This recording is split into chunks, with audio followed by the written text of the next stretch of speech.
This is Nathan Charleston for Priority Queue Code Trace. The first thing we're talking about is the add method for the heap min priority queue implementation. The heap min priority queue implementation was simply taking the Java priority queue class and wrapping it in a heap min invariant or implementation where elements with priorities that are very low are held to a higher priority, and elements with a high priority are held to a lower priority. So as we see in this tree, after adding all 6 elements, element 1 with the priority 1 is the top of the root, and element 6 with the priority 6 is the bottom, because 1 has a lower priority than 6. Now when we talk about change priority, this is a little different, but it's not too complicated.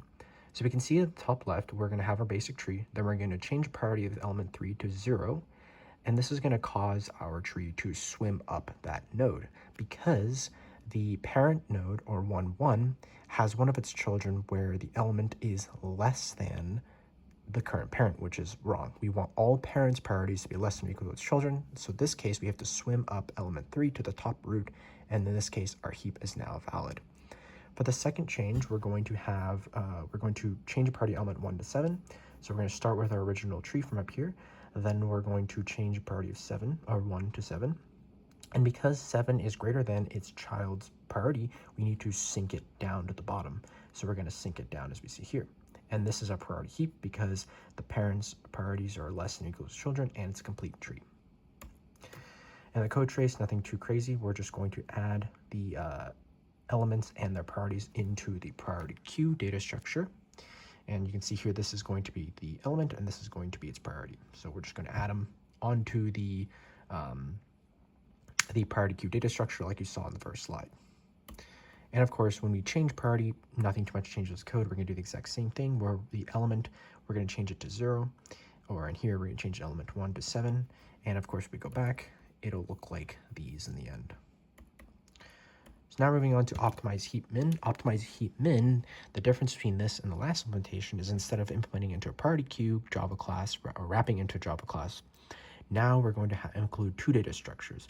As we know, heap min priority queues are very fast in removing and adding items in an orderly fashion. However, they are very slow in contains and searches or removes because they have to search through the entire list. So it becomes an O of n log of n.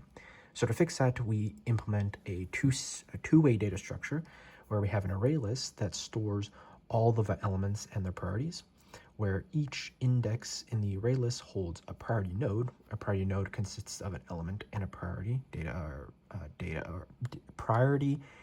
element and a priority piece, and the map simply stores each element's index in this array.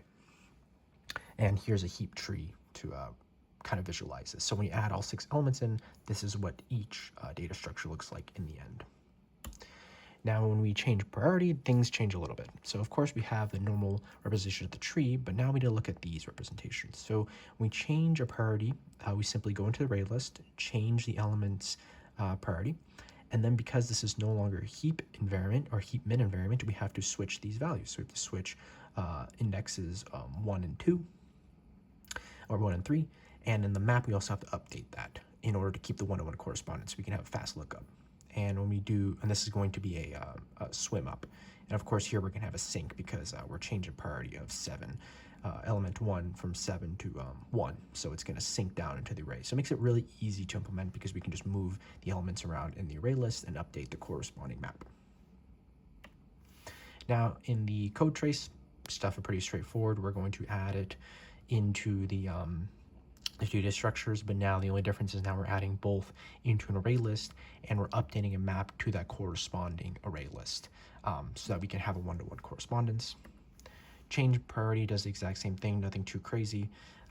So yeah. One thing I should note though is that whenever we do a remove or add operation, we always have to change the corresponding map indexes. These always have to be a one-to-one relation. If they're not, everything gets thrown off and the entire data structure, there's no point of it anymore. So yeah.